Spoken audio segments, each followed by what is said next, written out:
Diaz, an English teacher who decided, you know what, I'm sick and tired of our ELs not making the grade. Let's figure some of that stuff they teach us about and see how we can apply it. Are you with me out there? Then we needed an ELD teacher. We needed an ELD teacher that rocked because you know what? ELD teachers oftentimes are people who studied English. So we think that because they teach English to kids who know English, that they should be eligible to teach ELD as well. Yeah, wrong. There's a difference between teaching kids who know academic English and who are learning academic English. Are you with me out there? There's a difference. So you'll never believe what we did. We hired someone from the elementary ranks at the high school level. Yeah, interesting. You know what happened? We were having our interview. This guy comes in, Jesus Gutierrez, and we're interviewing him. And we ask him, why do you want to teach ELD? This is high school. He says, because I want to make sure that kids like me make it. Because I know that with the right kind of synergy, we can make something happen. And I think, and he starts crying. Why do you think he started crying? He's from the elementary.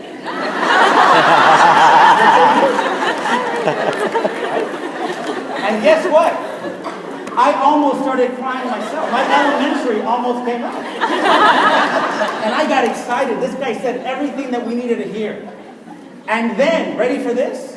I look at the high school team assembled and I say, what do you guys think? Their response, I don't know, Cruz, he's a crier. At the high school, we make people cry. We don't. Next thing you know, this guy's going to want borders. Thank God we hired Jesus Gutierrez. Jesus Gutierrez, who, by the way, last year was the teacher of the year for the entire school district. And then we hired a parent liaison that likes parents. Probably should be part of the criteria to be a liaison. We hired two amazing counselors. Mrs. Ramirez joined us, and Dr. Alejandro Segura Mora became our guide. And he helped us figure out how it is we get level 3s to write. And how it is possible when we all work together. All I can tell you is that we worked hard. For years, for several years, we looked at that stuff they taught us and we applied it. And we failed and we got back up and we failed and we got back up. And then something happened. We got together and really pronounced what we were here to do, and you'll never believe what we learned from Dr. Lori Olson. She said, listen here, kids. And so our man, Jesus Gutierrez, created something called the Student Voices video that when you go to YouTube and type in Baldwin Park High School ELD Voices, you can watch. These kids told us, when you do this stuff while you're teaching, called TPR, I guess, it works. We are able to get input that's comprehensible. And when we have visuals and we practice things like, ready for this, preview, review, yeah, that stuff works too. And we love the fact that you've not only lowered the affective filter in the classroom, you've lowered it school-wide. Our kids began to embrace coming to school, a school that was embracing the beautiful languages they already spoke.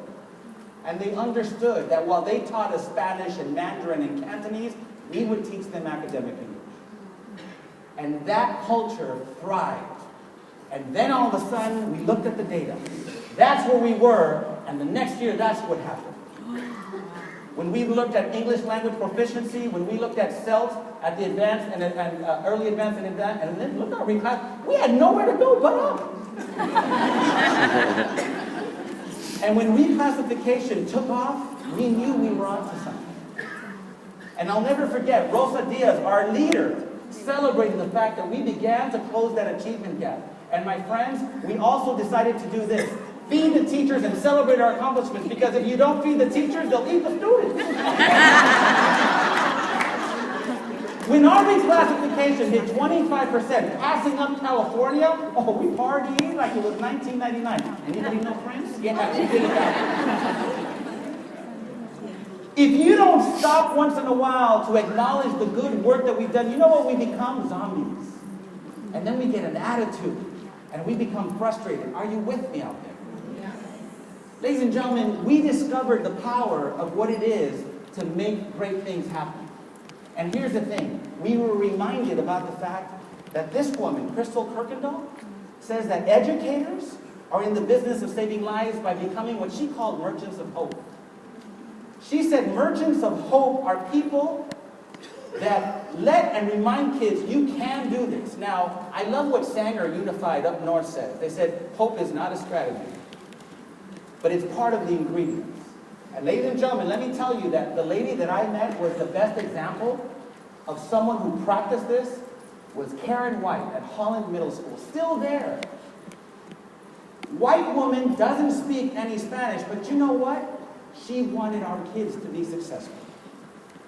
She walked around with a little limp like this. She was older, but she met this kid when he was in 6th grade, Richard Gallegos.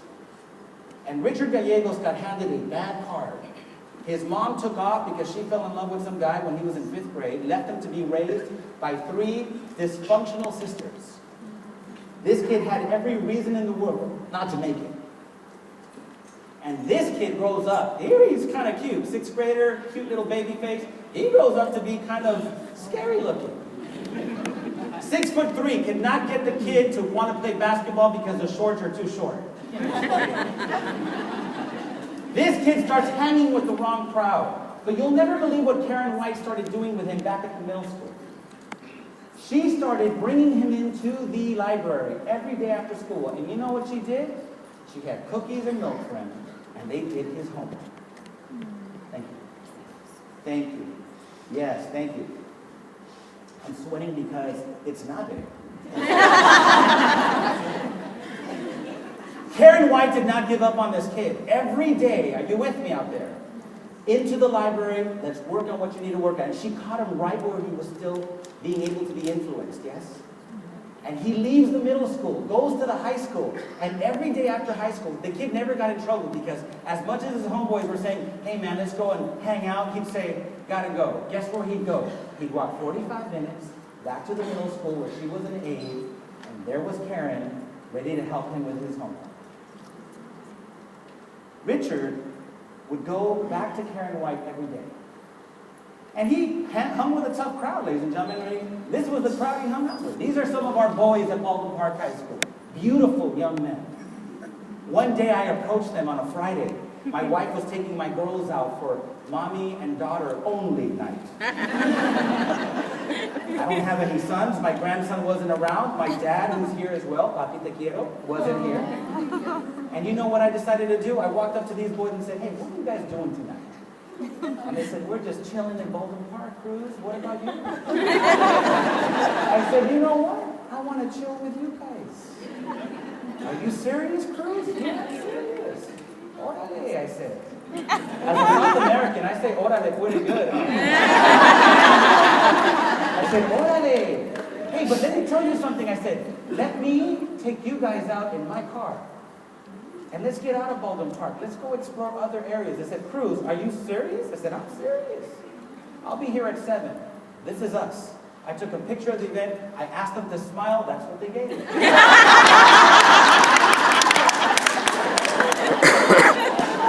We took off in my 8-seater Toyota Sequoia, and we went to, of all places, Rodeo Drive in Beverly Hills. We stood out. People were clutching their purses. I was the leader. The kids looked at the restaurant and said, Cruz, you're going to pay for all this, right? I said, yeah. Look how much food they give us, Cruz. Charlie, let's go somewhere else. So we went to the Universal City Walk, Tony Roma's. A great place for ribs. And we sat down, broke bread, and in front of me, these tough kids became little kids with dreams, aspirations. And they found out that I grew up in a neighborhood just like them. And that I got in trouble too. I even got suspended for fighting. Remember Mom and Dad? And they were tricked. Cruz, you're Dr. Cruz. Like, what does it mean I was a saint? But let me tell you something. Today, my life is a lot better because I did something that a lot of my friends didn't do. We connected that day. We went on, and we had a relationship now. And you'll never believe what happened to Richard. Richard's attire changed over the years. Richard went from this young man to this young man in 2007.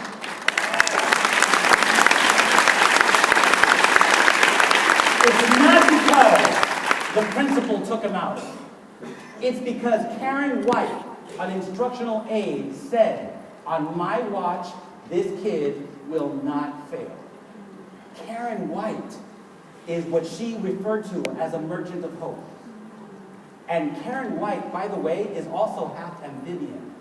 She's this frog in the picture.